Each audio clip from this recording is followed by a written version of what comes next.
Digital systems have disrupted our entire world. For all of us, these digital interactions have just become a natural part of our day-to-day experience. But we're still hitting a paper wall when it comes time to signing on the dotted line. Why is that?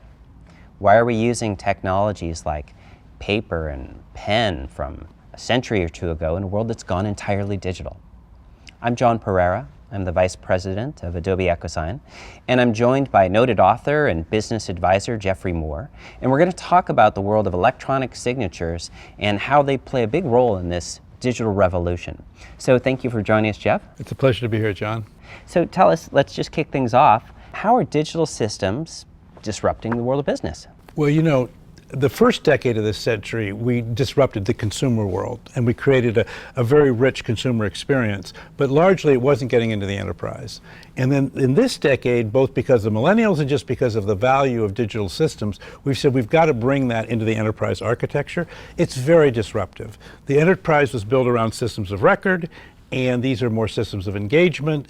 They're very different design goals, and getting them together that's the big challenge of the decade. We're going mobile with digital systems. If you remember 20 years ago, we did it with the PC. Now it's the iPad and the smartphone, and it's changing virtually every interaction that you have with a customer or a partner or a supplier. In a lot of your writing and discussions that you give, you talk about systems of engagement. What do you mean by that, and what's its impact on IT? Yeah, this is to me where the future of IT is right now at a crossroads.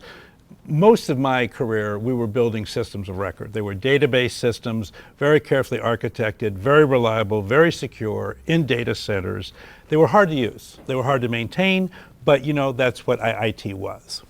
What happened in the first decade of this century was this incredible digital revolution with smartphones and then with the iPad has created a totally different view of IT. We call them systems of engagement because they're user-centric and it's all about the user experience. And as a consumption vehicle, it's wildly popular. Now what's happened is that the enterprise has said, we need to bring this technology into our business flow. It's obviously very powerful as a mobile technology. Our executives can use it, our sales reps can use it, et cetera. But we need to onboard it onto a systems of record infrastructure. That's a challenge, and that's taking time. So the IT organization is prioritizing the things that they're working on, and I think maybe e-signatures is on the list, but it may not have gotten to the top of the list, because at the top of the list they may still be worrying about security or reliability. So why do you think people are still using fax machines, scanners, pen and paper, overnight envelopes for these types of business processes like contracts? Well, it's inertia. I mean, basically, because it worked. And there was a time, remember, when FedEx said positively overnight, and that was like a miracle. It is clearly out of sync with the digital infrastructure. And so as soon as the enterprise, I think as the enterprise gets more comfortable integrating the consumer infrastructure to an enterprise standard, this thing will become highly pervasive very rapidly. Are there any big barriers to adoption on this front that you're aware of? It's just inertia. I spend a lot of my time with the technology adoption world, and really, Newton has got a very powerful law which says an object at rest wants to stay at rest, and an object in motion wants to stay in motion. People like to do what they did the last year, and so it's just literally habit and going forward. So, in your opinion, where are we on the technology adoption life cycle for e-signatures, and why is that? Well, you and I were at a recent conference and we actually polled the audience, so it's kind of fun. Most of the audience agreed we were past the early adopter stage, but not completely into the mainstream market. So we call that crossing the chasm. And in that part of the stage, the use cases that drive them are the ones that are a little bit more urgent. So we talked about some in sales and some in HR, and we talked about some in procurement. When conservatives or pragmatists want to kind of put on the brakes, they often will say, I'm worried about security or I'm worried about compliance. I'm particularly interested on this compliance side. Where are we with the legal side of e-signatures? Yeah, it's a great question. It's one that we get certainly a lot of the time. Are e-signatures valid and legal, and will they hold up in a court of law? Well, there's a lot of good news here. In 1999, the United States passed the eSign Act, and it's now legal in every single 50 states across the US. More than 30 countries around the world have embraced electronic signatures. That number is increasing every single month. And so for me, this is a question of getting the word out. And I think, in fact, there's an opportunity for the legal function to actually act more as an accelerator of the business and these new systems of engagement rather than saying, hey, I'm not so sure about this? Yeah, it absolutely is imperative that the legal counsel at least know the law. I think isn't that kind of a rule? You advise a lot of companies. What adoption strategies should IT consider? Well, you know, when you're looking at systems of engagement, one of the things we're trying to get the IT folks is to sit down with the line of business and say, look, there's this great technology out there. If we don't do it pervasively immediately, fine, but isn't there some moment of engagement in our business cycle which we could change our effectiveness in that moment by introducing digital technology? And so I think it's a very powerful moment of engagement for the enterprise to say, we need to step up and we need to step up now. You sometimes talk about the concept of no more stupid stuff.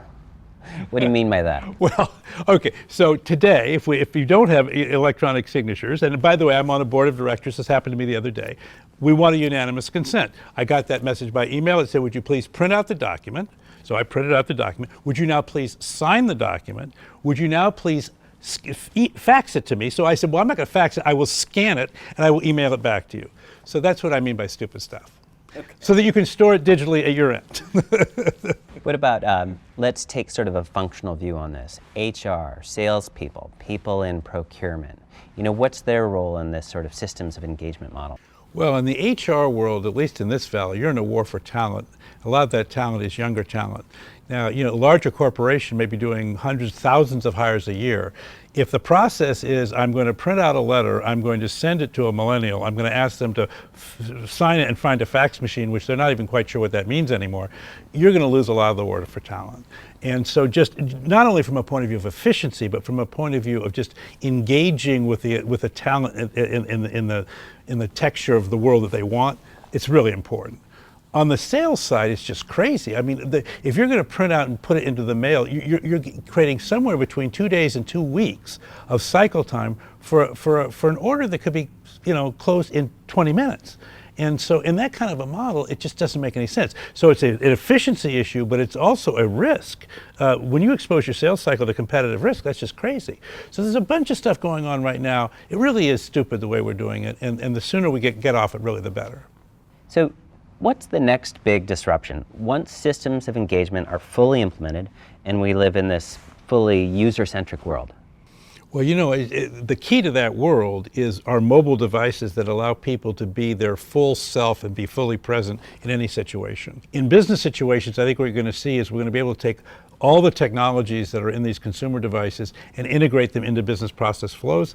You think about a claims adjuster who might like take a photograph of a car, get a signature from a person who's going to repair the car, get the claimant to agree to a payment. I mean, all this kind of, if we can just do it in the moment, present with each other, as opposed to continually have to ping pong back to systems, it's going to change the whole flow of business. Right now, we focus a lot on the transaction because, frankly, you have to orchestrate a lot of things to make the transaction happen. If you take that friction out of the system, there's more time to focus on the relationship. And also, systems of engagement make it much easier to collaborate and interact with each other. So I think you're going to see a more collaborative work style. I think there's going to be, and we're seeing this in a number of parts of our culture right now, where people are coming together to solve problems collaboratively. And I think it's because the digital infrastructure is removing a bunch of the stuff that kind of kept us at arm's length from each other. We were talking a little bit earlier about, you know, what's the role of PDF in all of this? What's the role of companies like Adobe? Yeah, I want to put you on the spot here, because if you look at the PDF infrastructure and you look at the EchoSign, you're saying, wow, this is a marriage made in heaven. So what are your plans for integrating them? Where are you in that journey, and where might you go next? Yeah, it's a great question. So it turns out that, you know, we're also in the business of helping companies not do any more stupid stuff. And as soon as you move to the world of electronic signatures, people are reducing costs. They're taking friction out of the business, they're increasing compliance, and they're just doing business more digitally. Now, it turns out that 99.999% of everything in the world that's signed electronically, to your point, is a PDF, which is a field that Adobe has done a lot of pioneering and innovation in.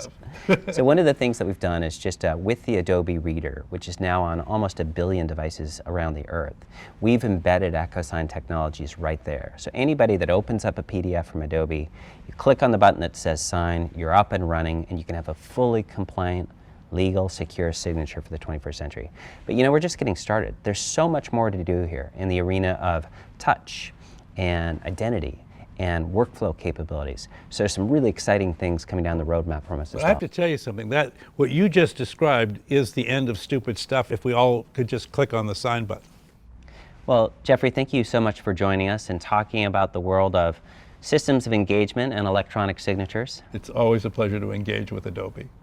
Well, you know, this is a really important moment of time where Adobe is going to spend a lot of time and energy and innovation on the digital document approach, and how do we keep business completely electronic and enable these systems of engagement that we've been talking about.